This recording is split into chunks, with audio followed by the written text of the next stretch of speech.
One of the most valuable things that you have is your attention, and where you place it is up to you. Many corporations and many of the most powerful people in the world are actually vying for your attention. They want you to pay attention to their marketing. They want to monopolize your attention. And what you can do to fight back against that is make very conscious decisions in where you place your attention. Make very conscious decisions what content you choose to consume. I personally have spent a lot of less time lately on Instagram and TikTok and these apps that kind of force feed you videos. And I've spent a lot more time on apps like YouTube and Reddit, where I can choose and use the search function and navigate in a way that helps me a bit with the algorithm, but is mostly my own doing what I choose to watch. And when you do engage with mainstream energies and sources of news and sources of information, just always have that bit of presence and space between you and that energy, because that agitation that's in the frequency that a lot of people are in the world can very easily jump into you when you're not paying attention. But when you're conscious and aware, you can make sure that that frequency stays where it is, which is in the world. And you can stay in your own energy of peace and groundedness and whatever you genuinely are feeling. And in this video, I'm going to go over 3 of the major ways that people lose their spiritual sovereignty and they start being in a sort of subtle control of other people and other energies. The first way is through energetic cords. We've all heard of stuff like this. You maybe are dating someone and you break up, and then you keep thinking of them and you can't get them off your mind, and they end up taking a lot of your energy. And they're feeling really on top of the world, and you're feeling extra drained because there's a cord that's connecting them to you. And these energetic cords are normal parts of our lives. We experience energetic cords anytime we have an ego attachment. So anytime our ego gets involved, anytime we can't let something go. You know, when you get in an argument and you can picture someone's voice and face in your head for like 30 minutes after the argument, that's an example of an energetic cord. You're still interacting with the person even beyond when you're done physically interacting, because your spirit is still interacting with them. It's so important to learn how to let go and cut energetic cords when you notice them, because the longer an energetic cord stays in your system, the more damage it can do. The quicker that you cut off a cord, the easier and smoother it is to get back to your normal baseline state and to be in a state of spiritual sovereignty.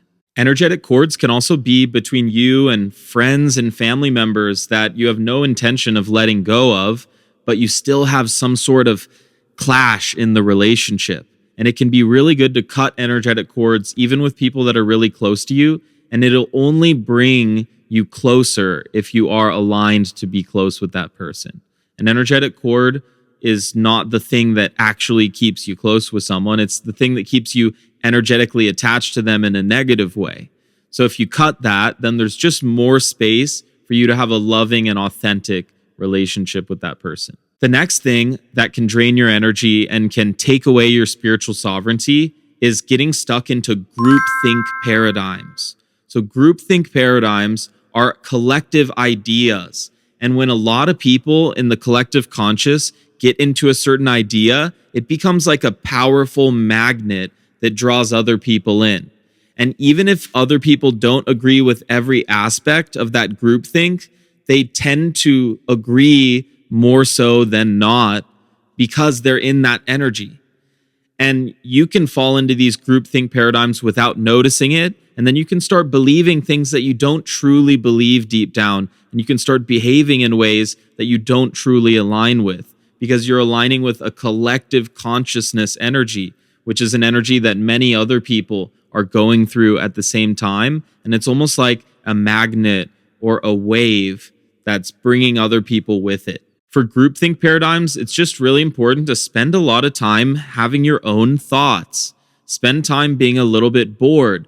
Think about things. Don't just regurgitate things that your favorite podcaster said or that a newscaster said.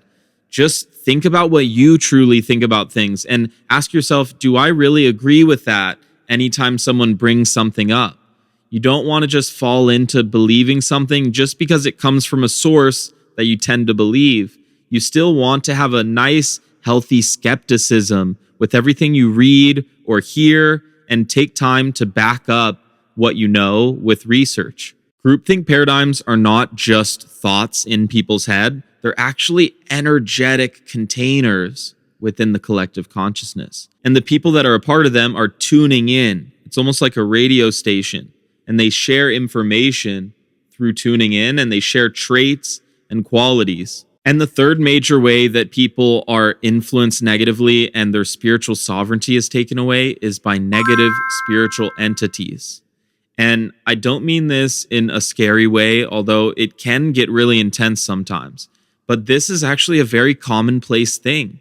A lot of people don't notice, but a lot of their really bad moods are actually them connecting to a negative spiritual entity.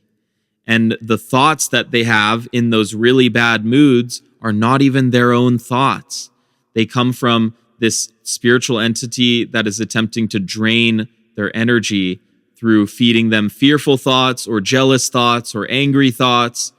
And it's really important to get to know your energy really well so that you can tell if there's another energy present. Spiritual entities are often jumping person to person, and they're like an infection. In the same way that you can spread joy to someone else, you can also spread negativity. And sometimes that negativity comes with its own energetic consciousness. And that energetic consciousness is in another dimension. I don't think it's like a ghost, like attaching to you or something. It's just in another dimension where your soul is, you're being influenced by an entity that does not have your best interest at heart. So one of my favorite things to do to protect myself from influence of negative spiritual entities is to just simply say, I do not consent to any entities accessing or influencing my mind, body, or spirit unless it is to serve love.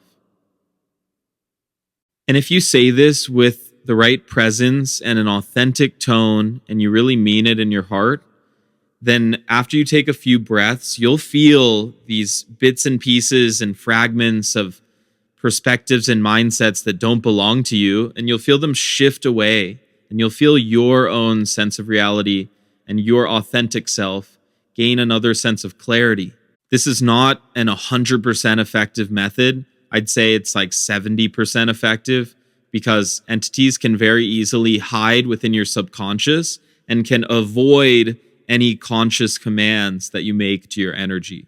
So it's important to also investigate in really deep meditation and see if you have negative influences that are draining you and affecting you. If you're looking to expand the spiritual journey that you're on with a breathwork library and meditation library, as well as a weekly Q&A session that's all about different aspects of your spiritual journey, then come join the Circle of Wisdom.